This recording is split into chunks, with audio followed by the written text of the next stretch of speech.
Thank you very much, everyone, for joining us for the annual New South Wales Council of Civil Liberties evening. It's a fundraising evening, panel discussion, auction and awards, the full gamut of things. There's a few housekeeping things I should mention first. If people want to ask questions, there's a little Q&A function at the bottom of your screen. You can submit your questions there, and they'll be curated and collected. And there's one other thing too, the auction, the Council of Civil Liberties auction will, to assist our fundraising, will take place over the weekend. So the address for that will also go up on the screen this evening during proceedings. But at the moment, I'd like to introduce Judge Matthew Myers to give an acknowledgement of country. Thank you, Judge. No, thank you, Richard. I'd like to acknowledge the traditional owners of the lands on the various lands on which we meet tonight all across this country, and pay my respects to their many elders, past, present and emerging. It always has been and always will be Aboriginal. Thank you very much for that. And now I'd like to introduce Nick Cowdery, the President of the New South Wales Council of Civil Liberties, to give the President's annual address. Thank you, Nick. Thank you, Richard. Good evening, ladies and gentlemen. This section of tonight's program is rather grandly entitled President's Address, but I want to use it to thank you all for taking part in tonight's annual fundraiser event, to thank my CCL colleagues for all their work, and to welcome you to what I'm sure will prove to be a very interesting evening's discussion, followed by the presentation of the Journalism Awards at the end of the event. As our website tells you, the New South Wales Council for Civil Liberties was founded in 1963, that's 57 years ago, with the aim of protecting the rights and liberties of persons in Australia and its territories. It's now one of Australia's leading human rights and civil liberties organisations. We monitor and fight against infringement of these rights and liberties and the abuse of power by government, its agencies and others. We advocate strengthening democratic rights and liberties. We are a non-sectarian and non-party political organisation. We embrace all supporters of our aims, which you can find in the Constitution on our website, and our guide is the support and defence of human rights. We receive no funding from government at any level, other than a temporary federal COVID-19 provision that all NGOs are presently receiving. And we rely on financial support from members, the public, and philanthropists. Membership fees and fundraising events such as tonight's event are therefore very important to our ability to fulfil our aims and to take part in the discussions that need to be had in our community. In past years, we've held a very popular dinner around this time, and you saw photographs a moment ago of the keynote speakers at some of those more recent dinners. But this is a crazy year. Not much is normal. For this online event, thanks, the photographs are there. For this online event, you have to bring your own refreshments, so the price of admission has had to drop. But you're all very welcome to make a further donation at any time.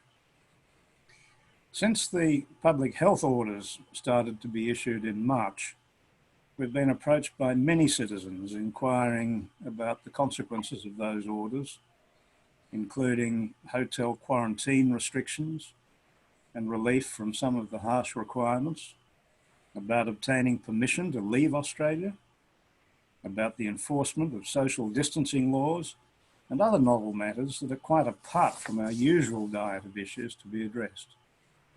SARS-CoV-2 has brought new challenges, but we've had to keep up our usual work too, so it's been a very busy year.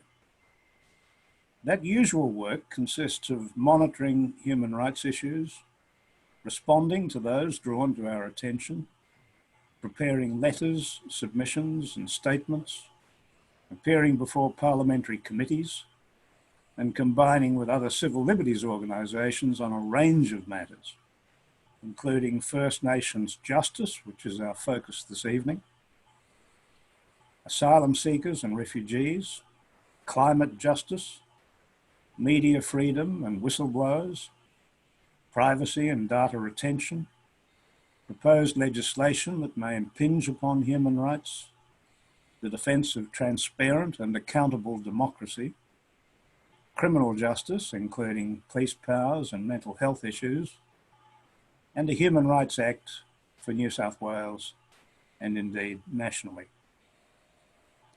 Quite a list. We assisted recently in a successful campaign to decriminalise abortion in New South Wales, and we campaigned for voluntary assisted dying. We campaigned for drug law reform, and we campaigned for a change to our over-reliance upon imprisonment. That is indeed quite a list. So finally, I give my thanks to those who enable the CCL to operate. To the members, the committee members, the executive and the conveners and members of action groups. I also pay special thanks to several who have been so active in my time this year as President: the Secretary, Michelle Fallstein, the Executive Officer, Amanda Keeling, the Assistant Secretary, Dr. Leslie Lynch, and the key organiser of tonight's event, Rebecca McMahon, and to many others whose regular contributions in support of our aims are so valued.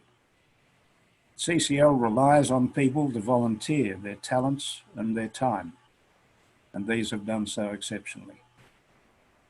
So thank you, and I'll hand back to Richard to steer us into tonight's discussions. Yes, thank you, Nick. I should have introduced myself earlier. I'm Richard Ackland. I'll be moderating the panel discussion tonight, but I'd like to frame the discussion in this way first, and to say that there's been numerous inquiries, investigations, recommendations, and reports on Indigenous injustice, including bringing them home, deaths in custody, the stolen wages inquiry, the House of Representatives Standing Committee on Doing Time, a Senate committee on Indigenous experience of law enforcement, and more recently, the Australian Law Reform Commission's report and inquiry into incarceration, the Pathways report. Even though there's been a lot of goodwill and noble intentions associated with multiple recommendations about the rate of over-imprisonment of Aboriginal and Torres Strait Islander Australians, nothing much has happened. The Pathways report was tabled 2.5 years ago with 35 recommendations and a framework of reform, yet the response from all levels of government has been lacklustre. Numerous other recommendations in a library full of reports dealing with policing, sentencing, justice reinvestment, parole, bail, and the recognition of cultural sensitivities have only been partially implemented or not seen the light of day at all. Tonight, we're hoping to get information and insights into the ALRC's Pathways report, into justice reinvestment, and into the proposal for a Walama sentencing court. To help us, I'd like to introduce the panel. His Honour Judge Matthew Myers from the Federal Circuit Court, the first Aboriginal Australian to be appointed to a federal court, and the Commissioner who has led the Law Reform Commission's inquiry into incarceration rates. Sarah Hopkins, the Managing Solicitor of Justice Projects with the Aboriginal Legal Service in New South Wales and the ACT, and Chair of Just Reinvest New South Wales. And Teela Reid, a Wiradjuri and Walwan woman, a lawyer, researcher and advocate for the Walama Court. And also on hand is Nick himself, who has recently been involved as a director with the Justice Reform Initiative, and we might have an opportunity to mention that later on. But Judge Myers, I wonder if you could start the ball rolling by telling us about the Pathways to Justice report and very briefly, your main findings and recommendations. Thank you, Richard. It's hard to come here 2.5 years later after having spent 12 months with so many people and so many Aboriginal and Torres Strait Islander people and communities putting in real effort to try and do something about what's been a long-standing problem of over-incarceration of Aboriginal and Torres Strait Islander peoples. The report that was prepared is a Law Reform Commission report, so it's about law reform.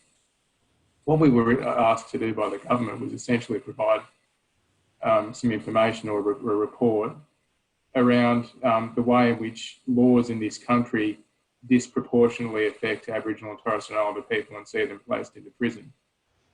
And what we did is spent 12 months travelling the country, speaking with people, making, investigating that, and finding, in fact, that's exactly right. There are laws in this country that disproportionately affect Aboriginal and Torres Strait Islander people, and it sees them incarcerated. And there's a wide range of laws that could be changed, should be changed, but as you've mentioned before, it's not even lacklustre. I'll call it out. There's been no response.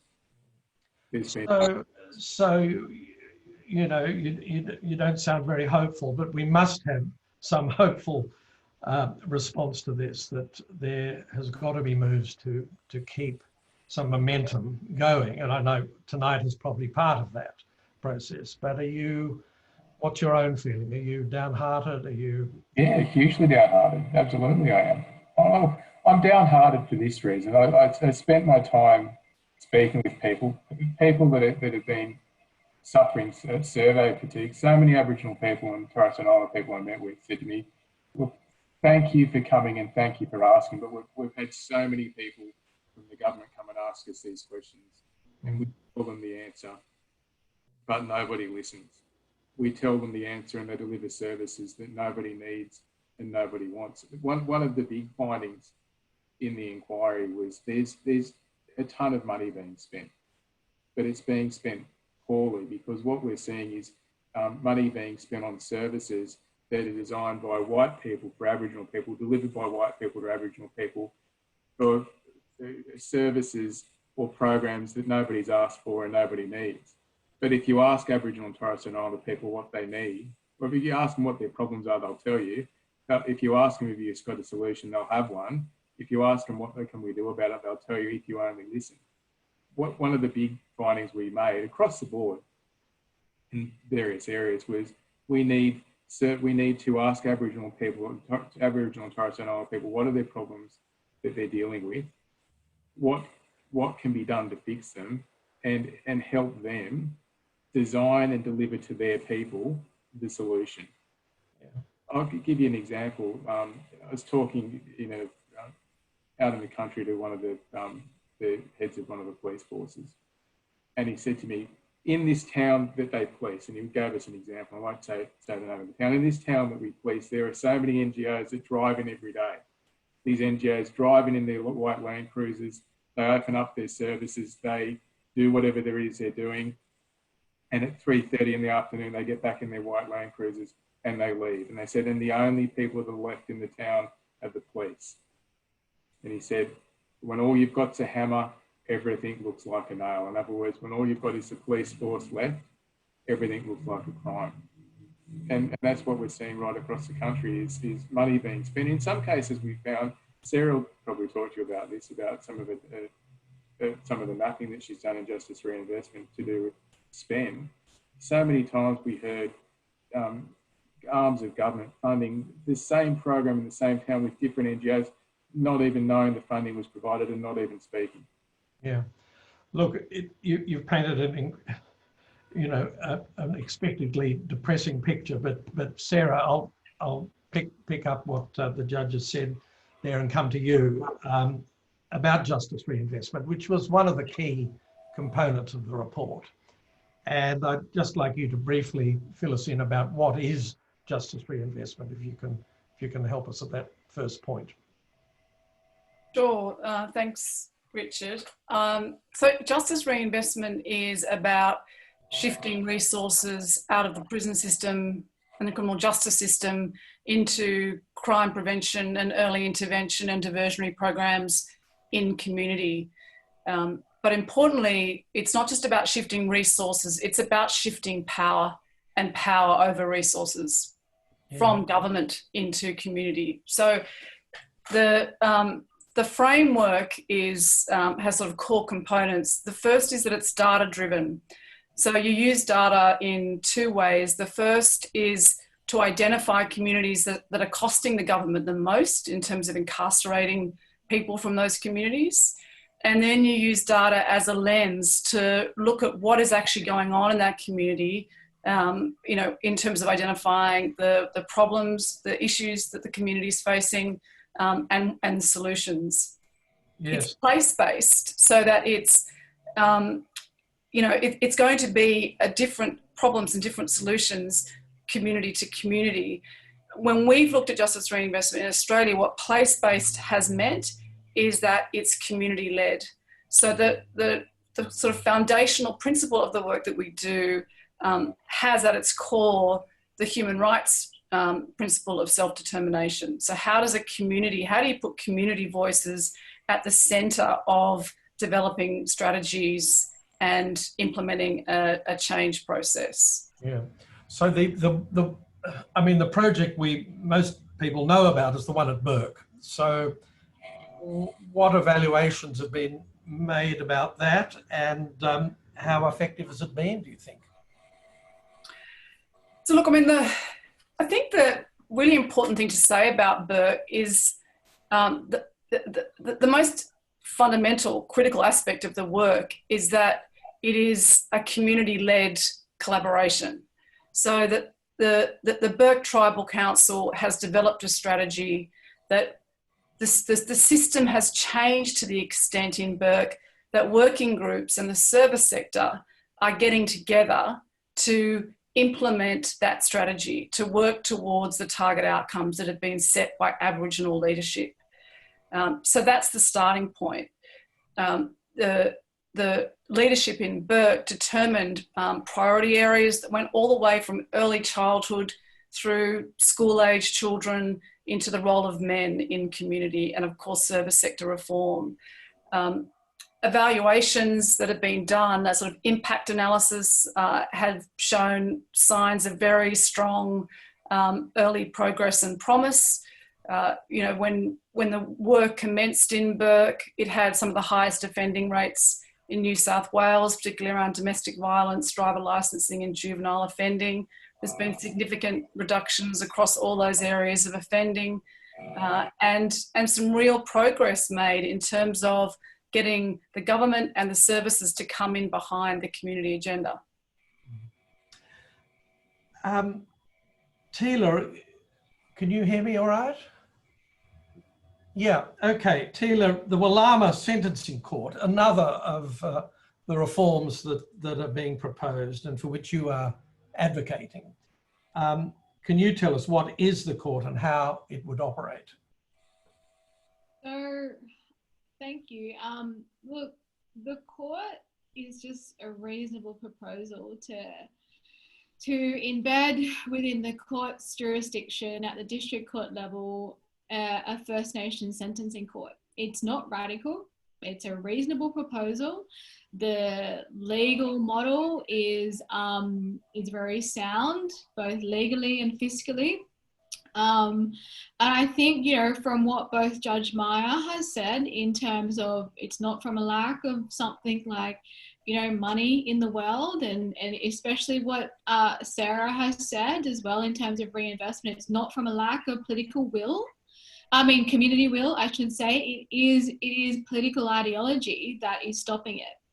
So, one of the frustrating things being an advocate in this space, and I'm a defense lawyer at the coalface every day. My job has ramped up in COVID. It hasn't slowed down at all. And I should emphasize both, especially what Sarah has said around the community will. One of the things that, in terms of Walama, the most frustrating thing about this is that the roadblock is politicians. And that's the reality of it, getting the legislation across the line. And, you know, I've advocated both at many different levels, from a community activist level to a defense lawyering level to, you know, something like the Walama Court, which is quite a reasonable proposal and a practical step for New South Wales to address, you know, the very real issue of Black Lives Matter in this jurisdiction. It is a solution on the table. It's there. The hard work is done. So right now, in terms of Walama, it's a fantastic opportunity for this jurisdiction to implement something reasonably and practically sound that can make a difference to Black lives in this jurisdiction. Yeah. Well, there is a bill before Parliament from the Shadow Attorney General, Paul Lynch. So it's been there, just sitting there. So I take it no one else in the state Parliament is, you know, energised about this. No crossbenchers or anything. It's just sitting there dead. Well, you know, I'm not a politician. You're going to have to ask politicians directly about that issue on why they're not talking about it, because it's not like it's a lack of hearing about Walama model. Many people have spoken about it. You know, the ALRC report that Judge Meyer produced 2.5 years ago, the ICE inquiry, the New South Wales report that recommended it. It's not like politicians don't know about it. So I think that in terms of where it's at and where it's sitting, that I think, you know, we're at a roadblock with political ideology and power mapping where the political will is. Because I actually think the legal profession has really lifted a load on this issue. And we have a cross-section of the legal profession that historically the legal profession have been at the forefront with blackfellas. You know, you look at the history of the ALS in this jurisdiction. It was conceived in the middle of Redfern with organisations like this one, with law schools. I think we have really lifted a load on this issue. And in terms of where it's at, we've done a lot of modelling and lobbying. And I think that, you know, if there's any politicians out there, they have to literally ask themselves, are they doing enough to get this across the line? Yeah. Because detail's there, the detail is there, and the recommendations are there. So Nick Cowdery, maybe a good point to ask you a little bit about the Justice Reform Initiative and what you've got in mind there. Yeah, just a few short comments, Richard. First of all, at the beginning of your presentation this evening, you went through a great list of inquiries and reports that have been prepared at state and federal level over many, many years, over decades.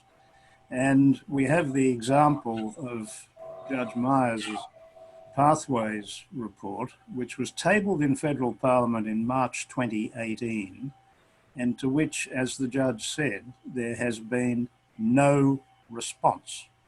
Now, this was a huge undertaking carried out by the judge and the people working with him over the whole country, over a period of a year or so. Huge amounts of public money spent to find out what needs to be done. And the report is fantastic. It's fantastic reading. It tells us what needs to be done. And what politician has picked it up and done anything about it? Nobody. And that is just disgraceful. It's a huge waste of public resources, very talented resources that have been put into producing these recommendations, and nothing is done. So it's a hugely frustrating area in which to be involved. At the state level, Teela's referred to the legal profession. The New South Wales Bar Association has a working group of people drawn from various committees and so forth, looking at over-incarceration of Indigenous people in our state and in our country. And it has provided submissions and representations for, I think it's more than 2 years now. I can't remember exactly when it began. What sort of response have we had from it? Silence. And it just raises in me, you know, what needs to be done to get some politician to move? And I guess the answer is on this and on so many other issues, politicians have to be told that they need to move. They won't do it by their own initiative. So the electors have to tell them. So what we need to be doing is focusing on the electors to get them to spur their representatives into action. And I hope that tonight's event will be one of those which will go some way towards that. Yeah, now to get to the question you've actually asked me. The Justice Reform Initiative was launched this week. This is an initiative that was first conceived by Robert Tickner, who is a former federal Aboriginal Affairs Minister back in Labor government times. And he has assembled a huge number of very eminent Australians from all around the country with the aim not of creating another organisation which will do things and make reports and all that sort of thing, but with the aim of starting a conversation around the country at all levels, in all political parties, at all levels of government, in academe, everywhere, in the community generally, just ordinary people, starting a conversation directed towards alternatives to imprisonment for dealing with crime. We don't have an out-of-control crime problem, but we do have a rapidly becoming out-of-control prison problem. And we know from research, and this is the thing, again, there are more reports and research that has been done all around the world that show that there are alternatives that will prevent people going to prison, reform them, prevent them from reoffending, and make our communities safer as a consequence. So that conversation is now beginning. To start with, we'll be telling everybody what is the problem. And then when we have everybody's attention, we will put forward ideas for solutions to the problem. So please stay tuned and watch out for Justice Reform Initiative coming to a media outlet near you. Well, thank you very much for that, Nick. I mean, you know, looking at this cynically, I suppose politicians think that there's not enough votes in this, that they don't need to get off their backside and do anything because there's not going to be any mileage in it. And yet at the same time, for me, one of the great inspirational sort of images I had was that great image of Gough Whitlam pouring soil into the hands of Vincent Lingiari. I mean, it still stands out as an inspiration. And if Australians can't get on board with that sort of thing, it's going to be a very hard battle. But anyway, let's press on. And I was going to ask Judge Myers about, you know, what he found in terms of the economic and more importantly, the human costs of this disproportionately high rate of Indigenous incarceration. Thanks, Richard. Look, the economic costs are enormous. If anybody's interested, there was a report done by PwC in 2017 called Unlock the Facts report, and it costed out the cost of locking Aboriginal and Torres Strait Islander people up in Australia. It's currently at about $7.9 billion a year, so $7.9 billion a year to keep Aboriginal and Torres Strait Islander people locked up in the country. That report suggested by 2040 that it'll cost about $19 billion a year if we don't do something to close the gap between Aboriginal and Torres Strait Islander people and ordinary Australians being locked up. So these are big dollar figures. It's a huge amount of money. Mm. As far as the human cost, what we're seeing is it becomes intergenerational. Incarceration becomes intergenerational, but it's second, third, fourth generations of people that find themselves incarcerated. It's second, third, and fourth generations of children that are removed. There's a very clear pathway of children that end up in out-of-home care and then find themselves going into juvenile detention and then adult incarceration. there's an enormous number of women. In fact, Aboriginal women are the biggest growing cohort of people entering into the prison system today. And every time we lock an Aboriginal mother up, we often remove their children and place them into out-of-home care. In New South Wales, the average number of placements is 10. 10 homes they cycle through, and ultimately, for a vast number of them, they end up ultimately in touch with the criminal justice system, and then themselves, and as adults, go into the adult incarceration system. And the recidivism rates are just so high. There's people cycling in and out of prison. Sarah touched on driver's licences. I remember during the inquiry, we went out to Dubbo and we sat down with one of the deputy commissioners. He said, we've got this really, really good thing we're doing with some of the young Aboriginal kids, getting them to school, picking them up, really working well, doing some stuff with Police Citizens Youth Club. And we're making some real inroads. But he said, then it makes me sick, because what we do is we watch them go out and drive without a driver's licence, and we pick them up, and when we see them thrown into prison, they go to jail. I said, well, tell me more about that. He said, well, the laws are in New South Wales, you need 120 hours worth of driving before you get a driver's licence. And he said, some of these families haven't got $120, so they haven't got enough enough money to put 120 hours worth of fuel in their car, if they've got a car. But out in Dubbo, the public transport system, for instance, between Narromine and Dubbo is virtually non-existent, and people need to travel, and they do, and they will do it, and they can't get driver's license because they can't do the 120 hours worth of driving that people in the city can afford to do. So out there, justice for Aboriginal and Torres Strait Islander people in Dubbo is vastly different. Yeah, Sarah, maybe we could, hear some of your response to this as well about the human costs. When you listen to Judge Myers talking about the economic cost, you can't help but think, what's the opportunity cost here? I mean, what are we really missing out on? When you've got this system of imprisonment and over-incarceration that's really fracturing communities instead of creating safer and stronger communities. And I mean, the fundamental problem with this sort of current punitive approach that we all know is that it doesn't work. Incarceration doesn't work in terms of reducing recidivism. Supervised community programs are far more effective than putting someone into prison.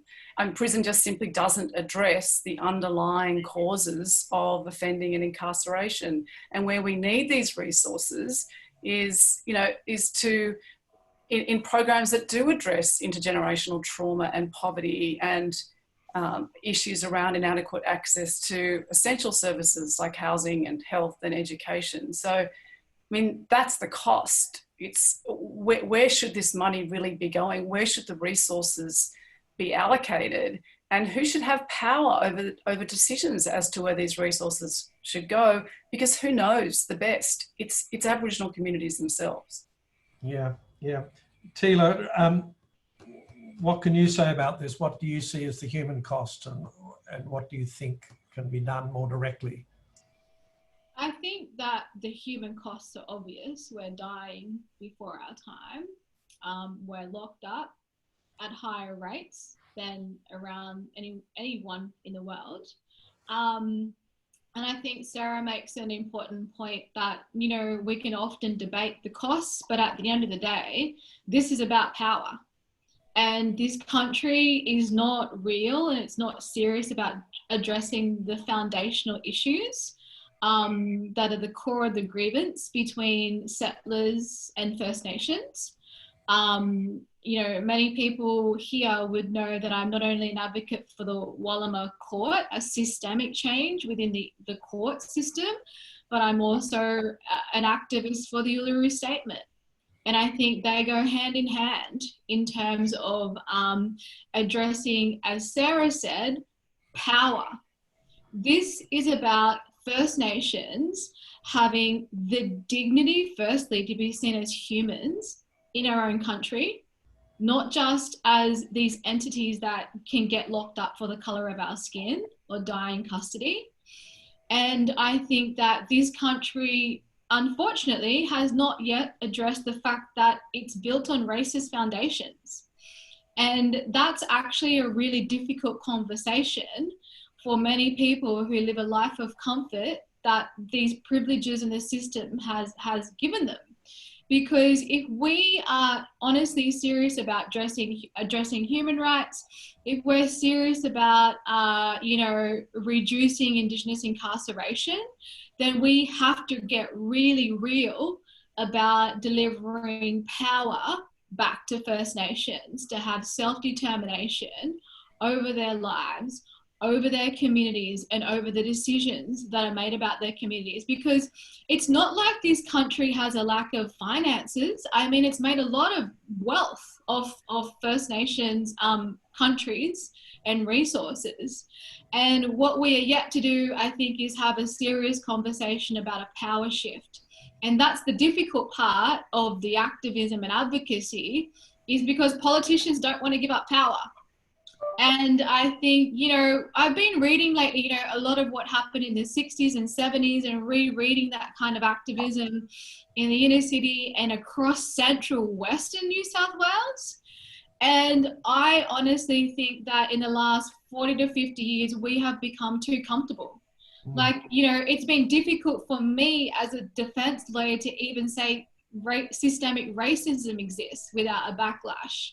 And I think that in terms of if we want to shift the power as lawyers, we need to be more organised like they were in terms of being able to advocate for the systemic changes we want, because it's not going to get handed to us. Look, it's interesting.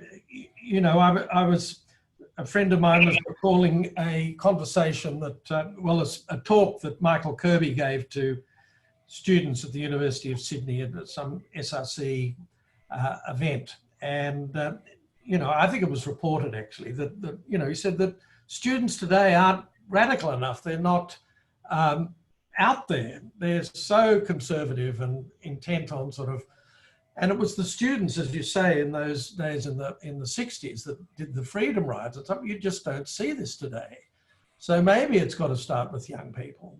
But okay, shall I start asking questions again?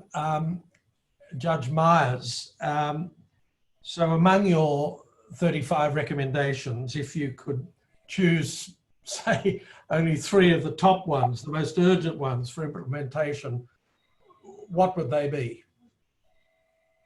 I think if we look at the prison population and we pick an area where we can make some inroads into, it's probably going to be those people sitting on remand. Remandees are sitting in there, they're either awaiting sentence or they're waiting to have their trial heard. So they're not sentenced prisoners. They represent about 30% of all Aboriginal and Torres Strait Islander people sitting in prison today. So about 1/3 of all Aboriginal and Torres Strait Islander people are sitting in remand. Can you hear me okay? Yeah, yes, I can. I'm just leaning. But what we see on remand though is this: we see on remand that there are no programs on remand. People, look, you're going to ask. We'll talk about Don Weatherburn. First person I saw in the beginning of the inquiry was Don Weatherburn. I said to Donna, there's some easy areas to pick, and he said, yeah, let's take remand. He said, there's been a huge increase in the number of people held on remand, Aboriginal and Torres Strait Islander people held on remand, like about 250% in the last 15 years, hugely growing number of people on remand. And he said, of those people sitting on remand, he said, of those that go to trial and get convicted, Aboriginal and Torres Strait Islander people that go to trial and get convicted, only about 30%. Sorry, it's about 39% don't receive a custodial sentence. God. So what that means is this, is if you went to court and pleaded guilty on day one, you never would have gone to jail. But because you said, I'll plead not guilty, and here's the bail part that we'll talk about in a moment. I didn't get bail, so I sat in remand. I had my case heard. I wasn't given a discount for an early plea because I didn't plead out. I ran it, I lost it, and they didn't receive a custodial sentence. Yeah. And what we're seeing is there are some of the drivers of the remand population is just straight up poverty. Yes. Lack of housing and accommodation. You don't have a place to be bailed to, you cannot get bail. I remember going down and speaking with people from Justice in South Australia, and they said, look, we had plans for this huge new prison, but we can't afford it. So we're in earnest looking at ways to reduce incarceration. We've just forward funded Anglicare down at Port Adelaide to build a bail hostel. It's called the Bail Accommodation Support Program down in Port Adelaide.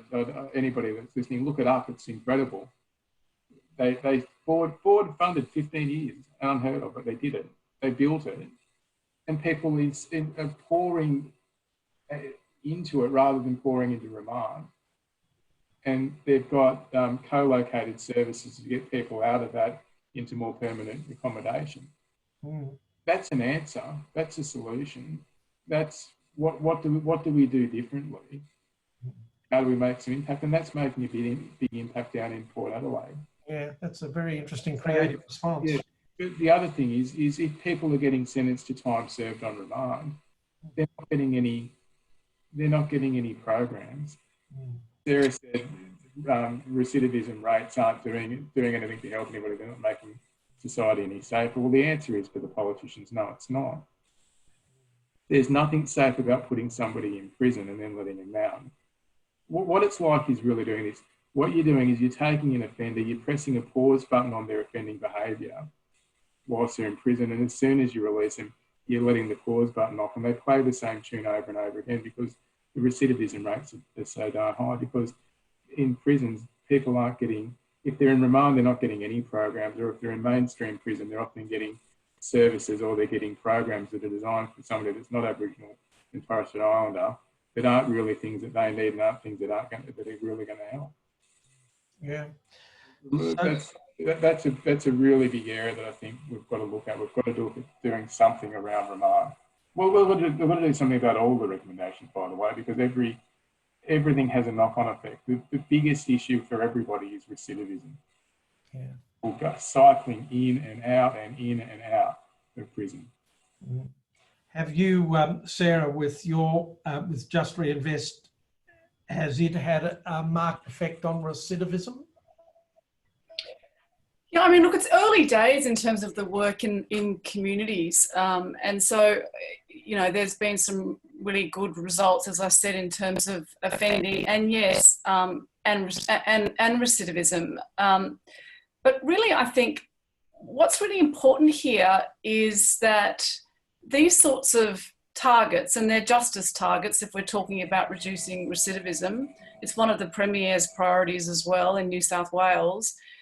You know, the government needs to be held accountable for reaching these targets and reducing recidivism.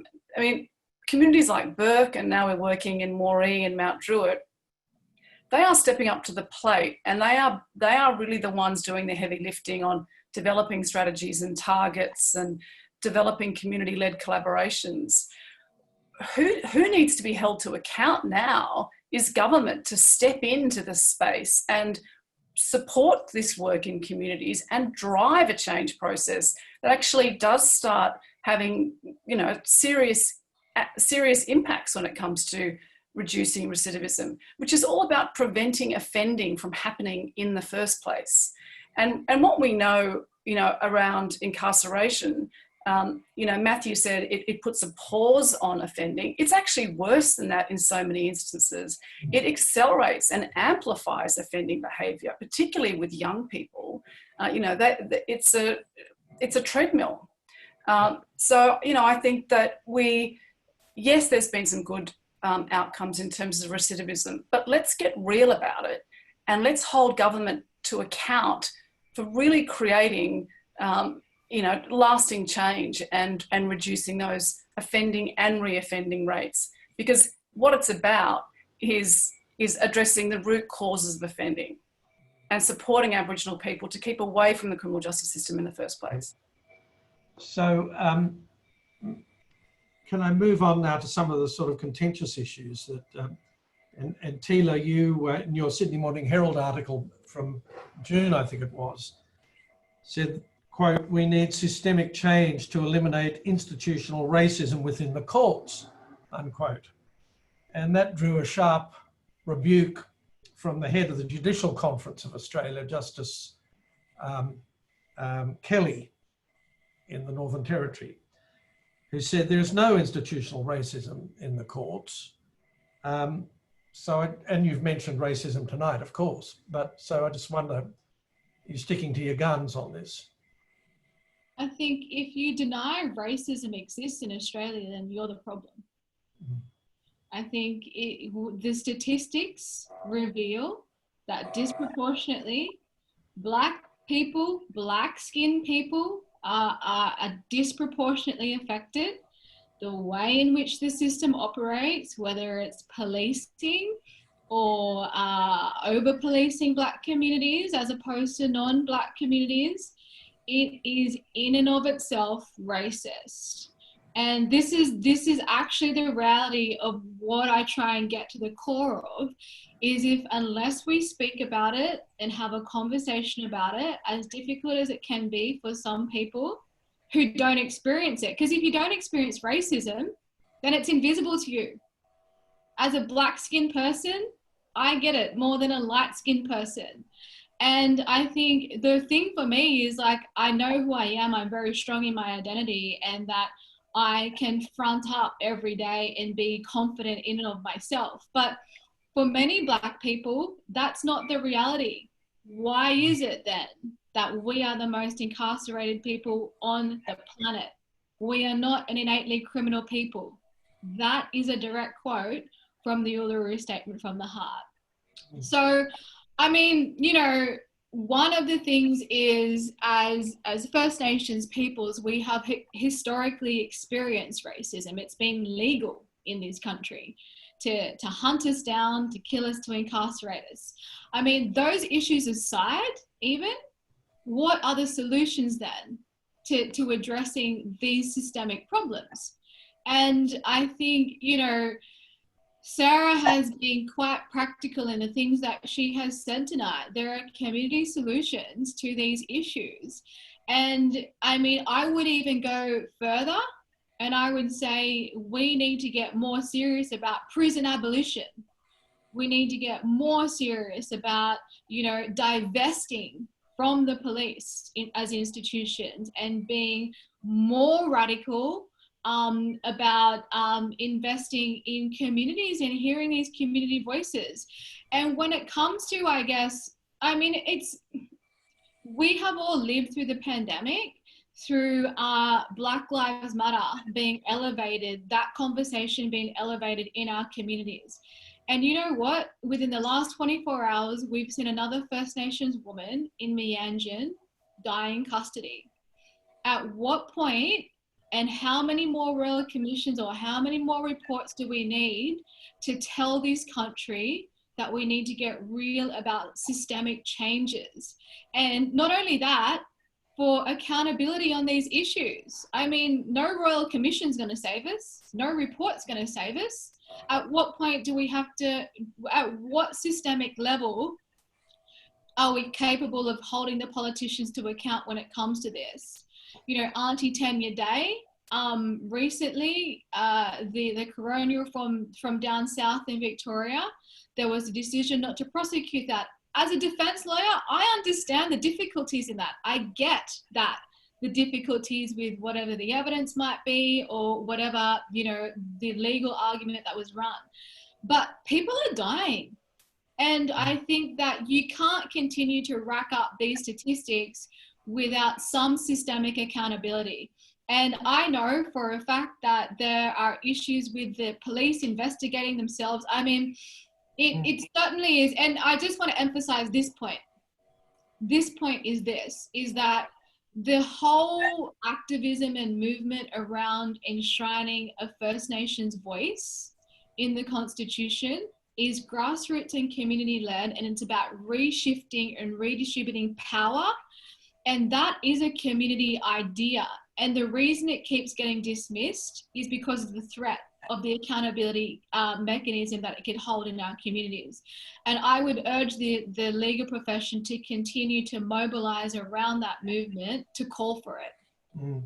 Well, maybe we're at the stage now where we don't have any systemic change because there's always another report being prepared, and politicians are saying, well, let's wait for the next report and then we'll do something.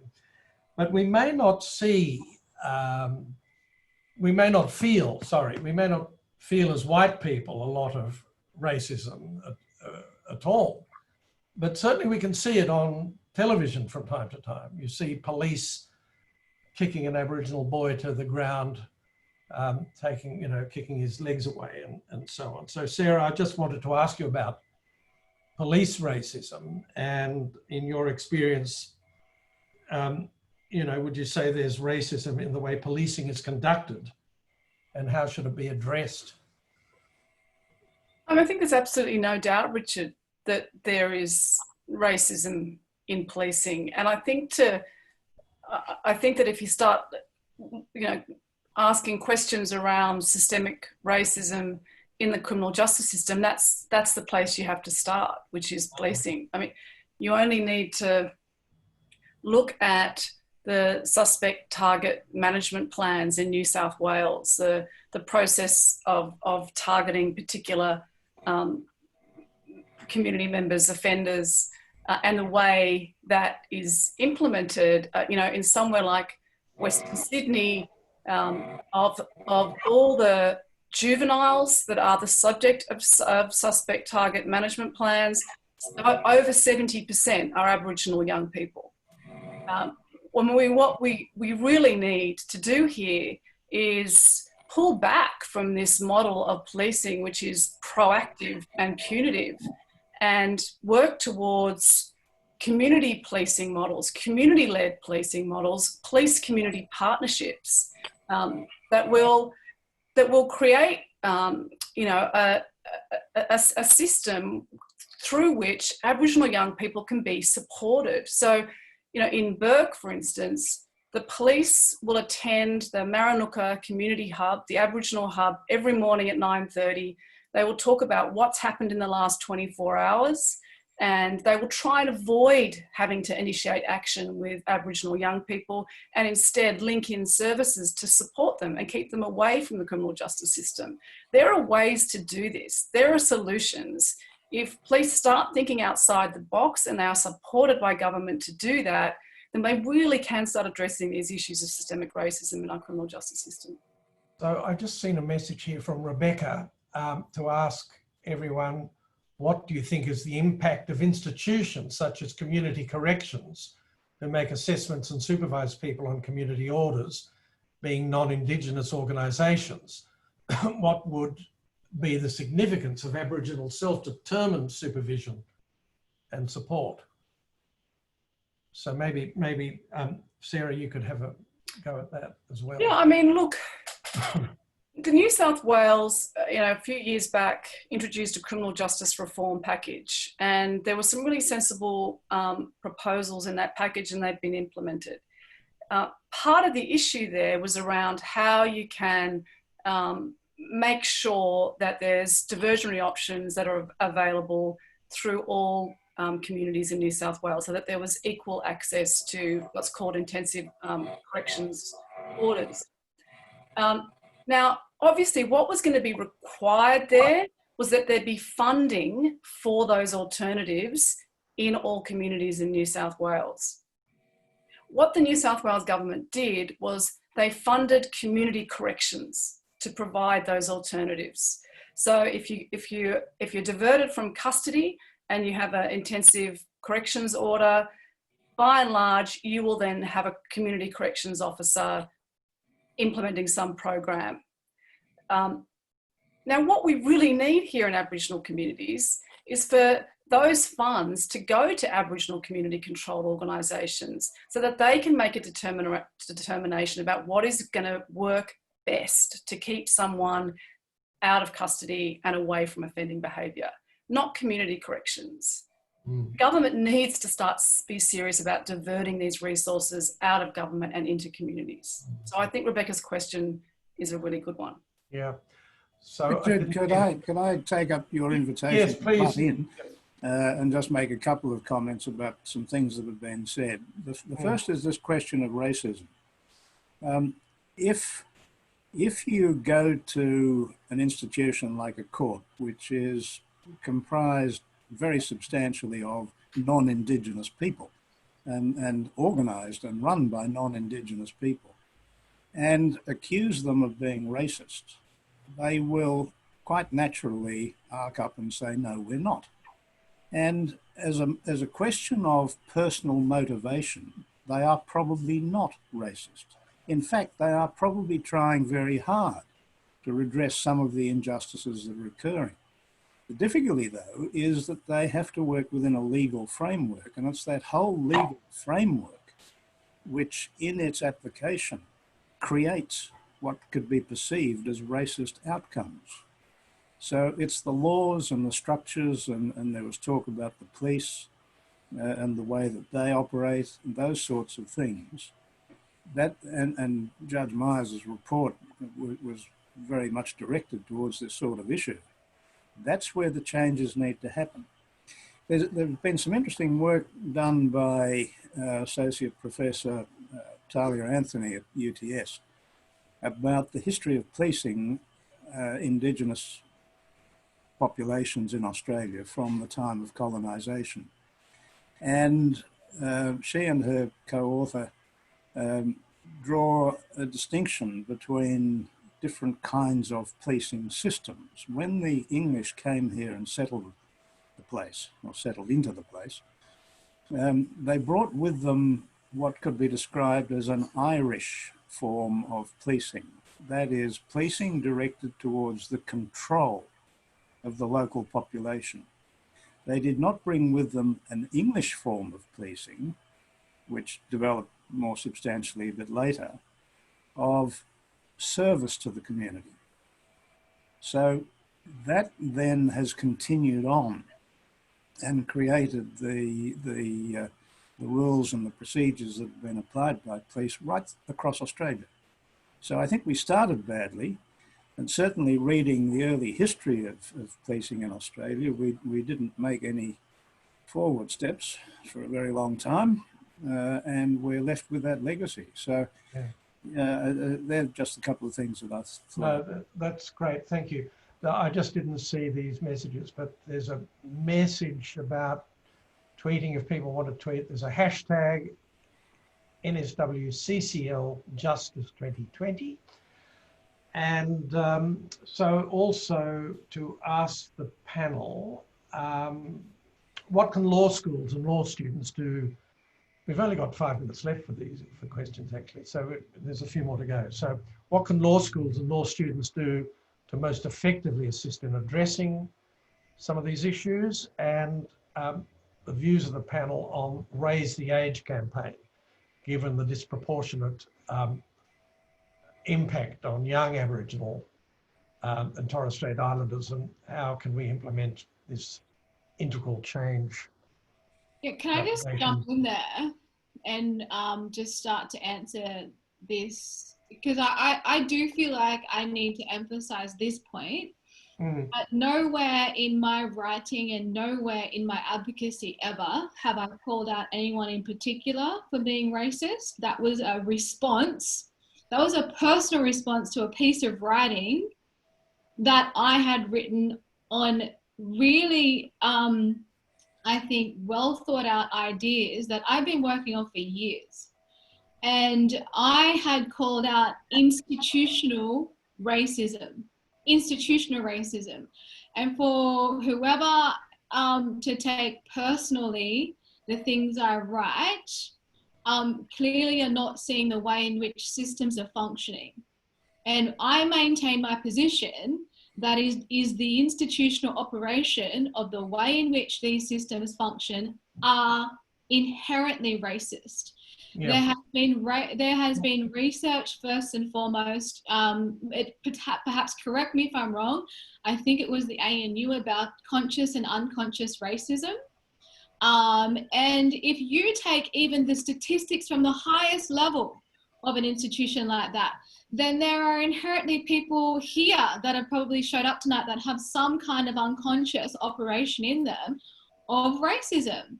And I just think that, you know, as a Black woman calling out racism and then being attacked for it, it reveals the problem in and of itself. Now to the other questions. Now let me finish. Yes, to the other question, which is what law schools perhaps can do first and foremost, and then raise the age. What students don't realize is their own inherent power in terms of organizing and mobilizing change. Now, our institutions have become so comfortable. You know, I went to UNSW Law, for example. I was the founder of the first First Nations moot, along with other First Nations at that law school. It was student-led and it was student-driven. Now, when we look at changes that are so important, such as Walama Court or the Uluru Statement, I think students need to realize that they have an inherent responsibility to make these things happen.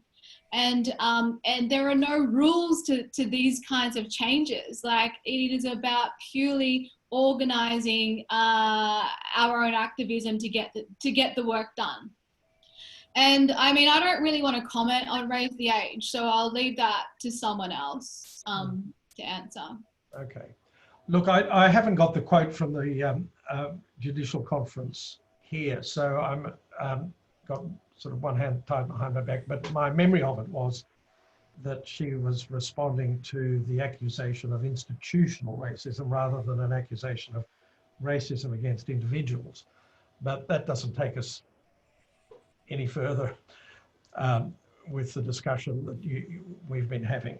Anyway, Can I make a comment on the raise the age issue? I feel very strongly, as do I hope all sensible people, that the age should be raised to 14 for criminal responsibility right across the country. This is not an Indigenous issue.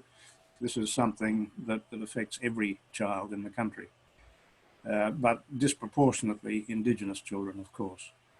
And what it came down to, so far as our New South Wales Attorney General was concerned, was that he would not sign up to that at this stage because he wanted more evidence of what alternatives would be applied to children who would otherwise, between the ages of 10 and 14, be subject to the criminal law.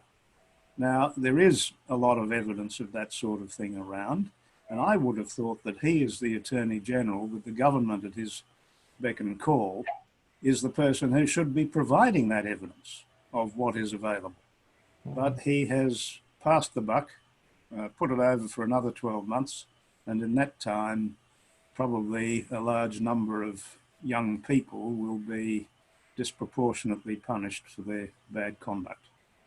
I mean, can I just echo that? It's an extraordinary admission from this government to say that there are not the alternatives available for children who are getting involved in offending behaviour. And, you know, to defer this decision for 12 months, you know, I can't help but think there's something very disingenuous about that. And I think it comes back to what Teela was referring to earlier. This is a lack of political will on some of these really critical issues. So because the clock's sort of closing in on us a bit, I just wanted to ask Judge Myers a question about Don Weatherburn's position. And, you know, he was the head of Boxar in New South Wales, and now he's at the University of New South Wales Drug and Alcohol Research Centre. And in his book, Arresting Incarceration, Pathways Out of Indigenous Imprisonment, which is a sort of another pathways report, I suppose, that rates of Aboriginal involvement in serious crime are higher than those of non-Aboriginal people. He says that 63% of Aboriginal people are in prison for violent offences. And I don't think that accords with what you found, and I just wondered why not and what's the difference? I think, Richard, what you've got to look at is the sheer number of Aboriginal and Torres Strait Islander people that are in prison. They are the biggest cohort or singular group in prison currently. So when you dissect that number, well, the first thing with Don Weatherburn is this: there are two universal truths. Don't invade Russia's one. The second one is don't challenge Don Weatherburn when it comes to crime statistics in New South Wales. So what he says is correct. But in saying that, you're then saying, well, 37% of people, Aboriginal and Torres Strait Islander people, are in prison for non-violent crimes. A lot of those crimes are very, very low offending. People that have lost their licence as a result of fine enforcement, infringement enforcement, people going to prison because they haven't paid fines. We're seeing that still in this country. People cycling in and out of prison for very, very low offending. And as I've said, people sitting in prison in remand, in some cases, that statistic, about 39% of people sitting in there going to a hearing and getting no custodial sentence. So the importance, I think, in the picture is, yes, there are intergenerational traumas played a big role in some of these people's lives who have committed violent crimes, because they've been exposed to violence over a long, long period of time. But we're seeing a very, very big group of people sitting in prison that really shouldn't be there. Yeah. So look, there's just a comment come in here. I'll just read some of it quickly. It's from Robert Tickner, who's the head of the organisation that Nick's involved with, the Justice Reform Initiative, and he's saying that we do need to build a social movement for change to champion an alternative to incarceration, and we should start in New South Wales, the state with the highest prison population. Let's build a strong collaboration and advocacy campaign to shift the public conversation. The Justice Reform Initiative will seek to advance these goals, paying full regard to the leadership role of Aboriginal people, and let's all work together. So, I mean, I won't read it all because it's quite a long, but we take it as a good comment. So maybe the last question to all the panel, if they'd like to engage with it, is, for the community, it strikes me with a lot of things in policy. For the community to accept something, for voters to accept something, to accept widespread application of culturally competent and safe diversion options for Indigenous Australians, there has to be widely accepted community recognition that it is both safe and competent. And how far away from that do you think we are? Silence. Oh, I can jump in if you like. Yeah. I think unfortunately we're not too close. Every community data conversation that I took part in Burke, there was a focus on issues around grief and loss and healing. We really need to start listening to community around community need and community aspiration in this regard.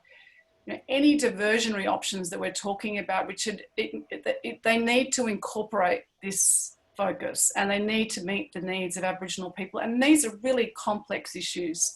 I would really focus my comments here on rehabilitation programs, drug and alcohol, residential programs. There's just such an urgency here to get it right. And I would just add on to Sarah's point. It's that we all know that the government just closed the gap in terms of developing these targets, particularly now to reduce Indigenous incarceration.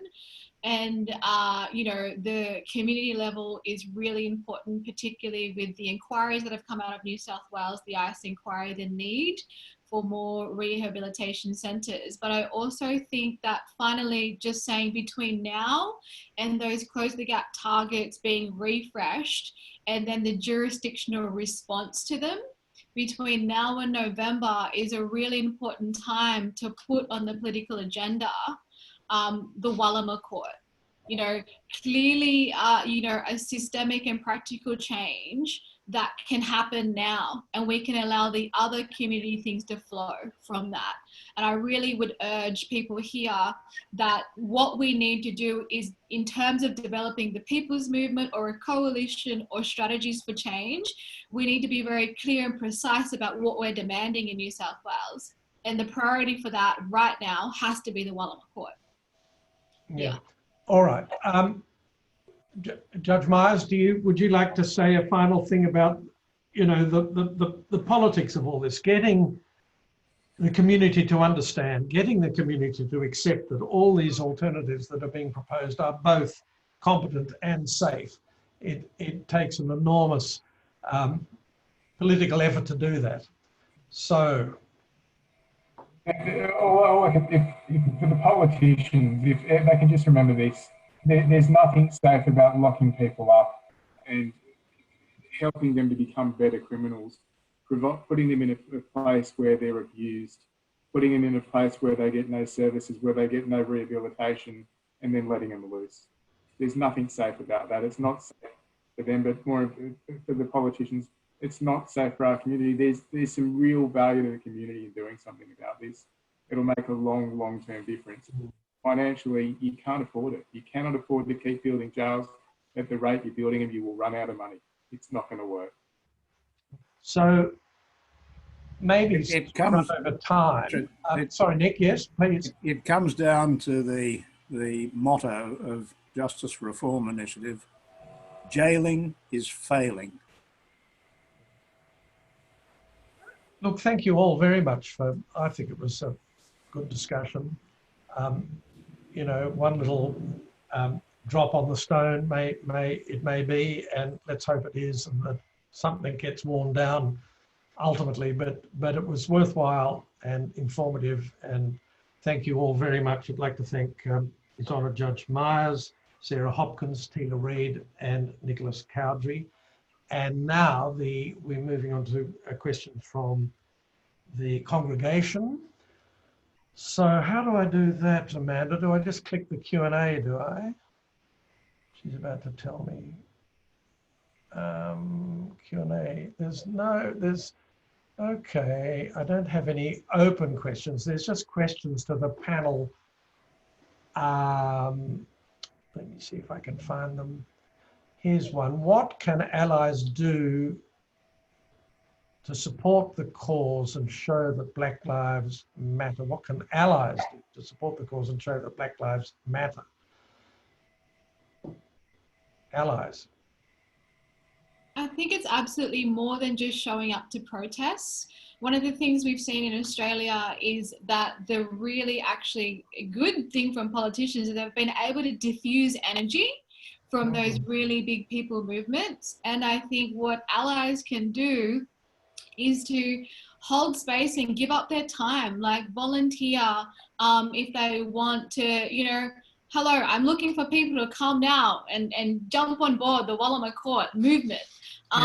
You know, practically speaking. And I think even just sharing their own knowledge around the Uluru Statement, but also, and this is, I think, what is also really important, is calling out racism when you see it immediately. And that's just something individuals can do to be a good ally, is call it out. Yes. There's not too many questions. There's lots of comments. Like Beck says, thank you. I'm a law student. This discussion has been very informative. Really interesting from another law student. Great insight. Robert Tickner again, failing us all, people will look back on this era and ask, what were they thinking? Why should Australia have an incarceration rate worse than Western Europe and Canada? Even the US Republicans, it's turning away from the incarceration model, and we are lagging behind global developments. I think that's true.